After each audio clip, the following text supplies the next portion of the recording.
Mahishasura summon கிட்ட என்கிட்ட இருந்து என்ன எதிர்பார்த்து நான் உங்களுக்கு சேவகனா இருக்கணும்னு வாக்குறுதி வாங்கினீங்க அப்படின்னு கேட்டாங்கிறதோட போன எபிசோட் முடிச்சிருந்தோம். இன்னைக்கு எபிசோட்ல சும்மன் சொல்றான், நான் உங்ககிட்ட கேட்க போற உதவி உங்க அப்பாவோட கனவாவும் இருந்துச்சு அப்படின்னு அவனை வலைக்குள்ள சிக்க வைக்க பாக்குறான். இவனும் அப்படிப்பட்ட கனவு தான் என்ன அப்படின்னு கேட்கறான். அதுக்கு சும்மன் சொல்றான், உங்க அப்பா என்ன ஆசைப்பட்டாருன்னா, நீ இந்த உலகத்தையும் ஆளணும், பாதாள உலகம் மட்டும் இல்ல எல்லா உலகம் உனக்கு கீழே வரணும், அந்த தேவசேனையும் தோக்கடிச்சு உலகத்தையும் உனக்கு கீழே கொண்டு வா அப்படிங்கிறான். அதுக்கு மகிஷாசுரன், இதுதான் என்னோட தந்தையோட கனவுனா நிச்சயமா நிறைவேற்று அப்படின்னு சொல்லிட்டு அங்கிருந்து போறான். சும்மன் எங்க போற, உலகம் ஆள வேண்டாமா அப்படின்னு கேட்டதும் மகிஷாசுரன் சொல்றான், நீங்க ரொம்ப புத்திசாலி நினைச்சேன், ஆனா நீங்க முட்டாளா இருக்கீங்களே அப்படின்னதும் நிசும்மனுக்கு கோவம் அவங்க கிட்ட சண்டைக்கு போறான். இவன் தடுத்து நிறுத்துறான் வழக்கம் போலவே. சும்மன் நேரடியா அவன்கிட்ட கேட்கிறான், நீ என்ன சொல்ல வர அப்படின்னதும் மகிஷாசுரன் சொல்றான், என்னோட தந்தையோட கனவை நிறைவேற்றுறதுக்கு நிறைய காலம் ஆகும், அதே நேரம் அருளையும் வரமா மாத்தணும். என்னோட தாயோட வயிற்றுல இருக்கிறப்போ என்னோட அம்மா என்கிட்ட சொல்லியிருக்காங்க, எனக்கு தோல்வியே வராது அப்படின்னு சொல்லி தேவன் கிட்ட இருந்து வரம் கிடைச்சதாமா.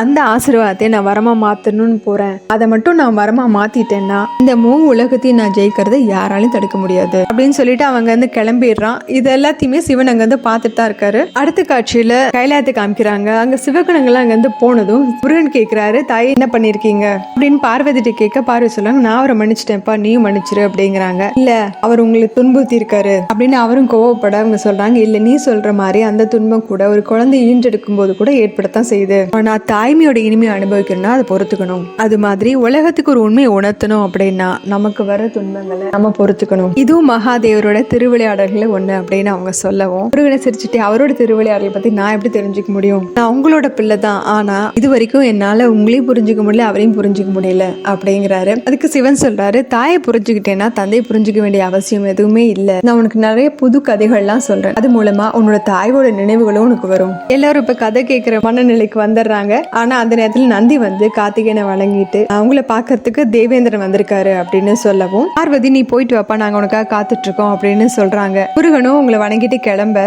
இவன் இதை அமைதியா பாத்துட்டு இருக்காரு. அடுத்த பஞ்சாயத்து ஆரம்பிச்சிருச்சு அப்படிங்கிற மாதிரி பாக்குறாரு. இதோட இந்த எபிசோட் முடியுது. அடுத்த எபிசோட்ல பார்க்கலாம். சேனல் லைக் பண்ணுங்க, ஷேர் பண்ணுங்க, சப்ஸ்கிரைப் பண்ணுங்க, பெல் பட்டனையும் பிரஸ் பண்ணுங்க. தேங்க்யூ.